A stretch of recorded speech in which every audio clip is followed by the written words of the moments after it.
नमस्कार, आप देखना शुरू कर चुके हैं एवीएन न्यूज और मेरा नाम है चंदन पटेल। पेश है दिन भर की बड़ी खबरें। कोरोना संकट की इस घड़ी में पटना हाईकोर्ट ने मरीजों की पीड़ा को समझते हुए बड़ा कदम उठाया है।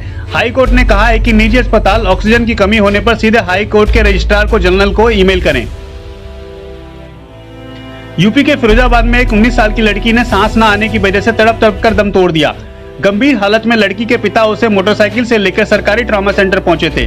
लड़की को सांस लेने में दिक्कत हो रही थी और सरकारी ट्रॉमा सेंटर में ऑक्सीजन नहीं था, इसलिए लड़की को भर्ती नहीं किया गया और उसकी मौत हो गई। बिहार में अगर यही रफ्तार रही तो अगले 24 घंटों में यह आंकड़ा 1 लाख पार पहुंच जाएगा। बिहार में कोरोना से अब तक 2222 लोगों की मौत हो चुकी है। बीते 24 घंटे में 67 लोगों ने कोरोना चलते जान गंवाई है। सूबे में रिकवरी रेट 77.88% है। सुप्रीम कोर्ट में पत्रकार सिद्दीकी कंपनी की रिहाई के लिए याचिका पर सुनवाई, मेडिकल रिकॉर्ड तलब। यूपी सरकार ने कंपनी की पत्नी के उन आरोपों को खारिज कर दिया जिनमें कहा गया था कि एक अस्पताल में जंजीर से जकड़कर रखा गया है। सुप्रीम कोर्ट के इस मामले की सुनवाई बुधवार यानी 28 अप्रैल को होगी।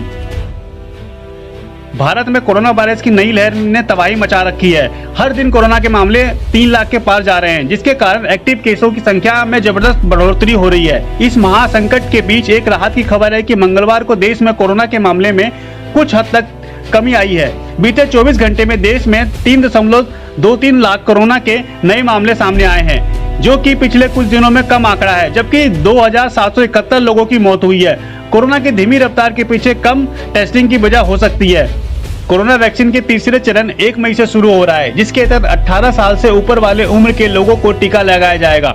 वैक्सीन की उपलब्धता को देखते हुए पंजाब, राजस्थान, छत्तीसगढ़ और झारखंड जैसे राज्य सरकारों ने सवाल खड़े किए हैं। दिल्ली में अस्पतालों के भीतर और बाहर हाहाकार मचा हुआ है। ऑक्सीजन के लिए लोग तड़प रहे हैं और दिल्ली के मुख्यमंत्री बेबसी का राग गा रहे हैं। मुख्यमंत्री केजरीवाल ने चिट्ठी लिखकर उद्योगपतियों से मदद की गुहार लगाई है। वहीं बीजेपी से सांसद गौतम गंभीर अरविंद केजरीवाल पर सवाल उठाते हुए पूछते हुए बताया है कि 8 ऑक्सीजन प्लांट को मंजूरी मिली थी, अब तक एक भी क्यों नहीं लगाई। देश में कोवैक्सीन के कोविशील्ड की अलग अलग कीमतों को लेकर कांग्रेस ने रविवार को केंद्र सरकार पर सवाल उठाया। कांग्रेस प्रवक्ता रणदीप सुरजेवाला ने कहा, पूरी दुनिया में मोदी सरकार की वैक्सीन पॉलिसी सबसे ज्यादा भेदभाव करने वाली है। कोरोना के बढ़ते मामलों के बीच खबर आ रही है कि डेविड वार्नर और स्टीव स्मिथ, कई बड़े ऑस्ट्रेलिया क्रिकेटर जल्दी आईपीएल छोड़कर स्वदेश लौट सकते हैं। कोरोना वायरस के बढ़ते प्रकोप के बीच चुनाव आयोग ने अहम फैसला किया है। 5 राज्यों में विधानसभा चुनावों के नतीजे 2 मई को घोषित किए जाएंगे। ऐसे में चुनाव आयोग ने नतीजों के बाद भी किसी तरह के विजय जुलूस या जश्न की पूरी तैयारी से बैन लगा दी है। कोरोना के बढ़ते संकट के बीच चुनाव आयोग ने यह सख्त फैसला लिया है। नतीजों के बाद जीतने वाली प्रत्याशी सिर्फ 2 लोगों के साथ अपनी जीत का सर्टिफिकेट लेने जा सकते हैं। चुनाव आयोग अभी अन्य पाबंदियां भी लगा सकता है। जल्द ही संपूर्ण गाइडलाइन जारी हो सकता है। कांग्रेस महासचिव प्रियंका गांधी ने कहा है कि प्रदेश ग्रामीण इलाकों में कोरोना टेस्ट नहीं हो रहा है और शहरों में जांच करना मुश्किल है। उन्होंने मांग की है कि सरकार जनता के तत्काल प्रभाव को राहत दे। देश की राजधानी दिल्ली में ऑक्सीजन के संकट को लेकर हाई कोर्ट में सुनवाई हो रही है। दिल्ली के शांति मुकुंद अस्पताल ने अदालत को बताया है कि उन्होंने जितनी ऑक्सीजन मुहैया कराई थी उसकी मात्रा कम कर दिया गया है। भारत में कोरोना संकट के बीच चीन की तरफ से पिछले 1 हफ्ते में 2 बार मदद की पेशकश की जा चुकी है। चीन ने सोमवार को बयान में कहा कि भारत अपनी जरूरतों के बारे में बताएं ताकि हम उनकी मदद कर सकें।